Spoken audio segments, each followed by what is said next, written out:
L'association Contrat de Solutions regroupe 45 partenaires du monde agricole, de l'amont à l'aval. L'ambition est de travailler collectivement pour relever le défi de la transition agroécologique en étant force de proposition.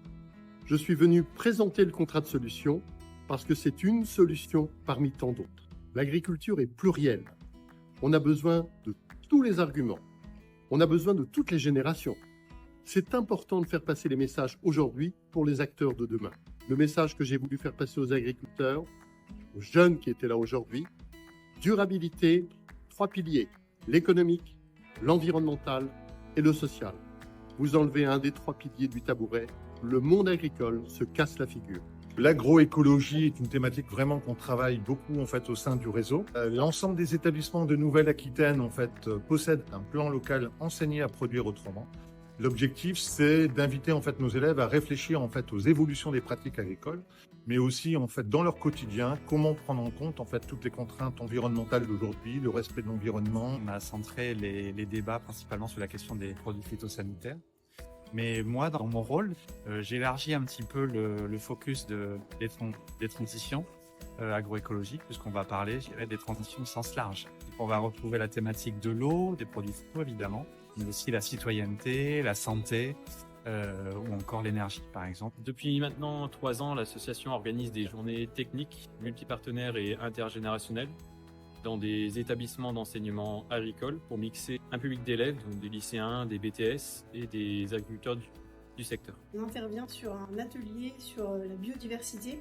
Donc on aide les étudiants et étudiantes à réfléchir aux solutions à apporter en matière de biodiversité sur une ferme. Donc on essaye de les faire réfléchir ensemble et de voir comment permettre cet apport de biodiversité et donc d'aller vers des fermes agroécologiques. Cette journée était très intéressante parce qu'elle a permis en fait de démontrer que les pratiques agricoles ont une influence sur la ressource en eau.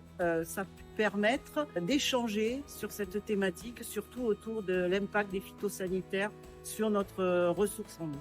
Mais ça réfléchit en permanence à la manière dont les agriculteurs se contaminent en lien avec l'utilisation des phytosanitaires.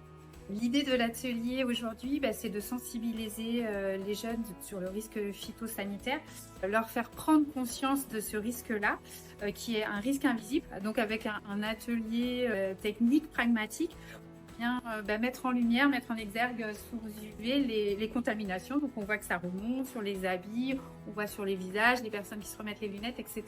Ce qui leur démontre un petit peu que dans l'organisation d'une journée de travail, il va falloir penser EPI, mais penser au-delà, penser aussi l'organisation du travail, la fréquence de lavage des mains, penser à l'hygiène. Alors pourquoi organiser ce type d'événement? Tout d'abord, ces journées sont l'un des seuls temps dans l'année où la nouvelle génération, les salariés agricoles, les chefs d'exploitation de demain, de rencontrer des professionnels agricoles. Ces journées sont aussi un moyen de confronter les points de vue des apprenants et le point de vue des agriculteurs qui sont, eux, soumis sur le terrain aux problématiques des phytos et aux enjeux de la biodiversité. Aujourd'hui, pour moi, c'est aussi de redécouvrir un petit peu les élèves d'aujourd'hui et de participer un tant soit peu aux travaux, sans parler trop, pour écouter plutôt les jeunes et voir leur sensibilité problématique. Donc c'est intéressant de voir l'ensemble des tables rondes et des ateliers qui ont été faits et puis essayer modestement d'apporter un petit peu le fruit de mon expérience.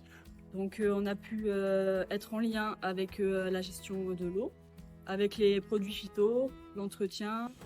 On a pu faire des activités. Cette journée elle a pu m'apporter plusieurs choses pour mon futur projet, qui est d'avoir un groupe d'exploitation agricole dans le domaine de Haut-Vinlay. Comment ne pas être fier d'une telle journée à l'ISNAB? Je tenais particulièrement à remercier les différents partenaires présents, les différents étudiants, les enseignants, l'équipe pédagogique qui ont pu œuvrer à la réalisation et à la réussite d'une telle journée. On a un retour aujourd'hui de l'ensemble des participants et des étudiants heureux et satisfaits d'avoir passé une telle journée sous la coupelle de contrat de solution. Et ils sont déjà en train de réfléchir à une contrat 2 l'année prochaine à l'ISNAB. Tout le monde y pense dès ce soir.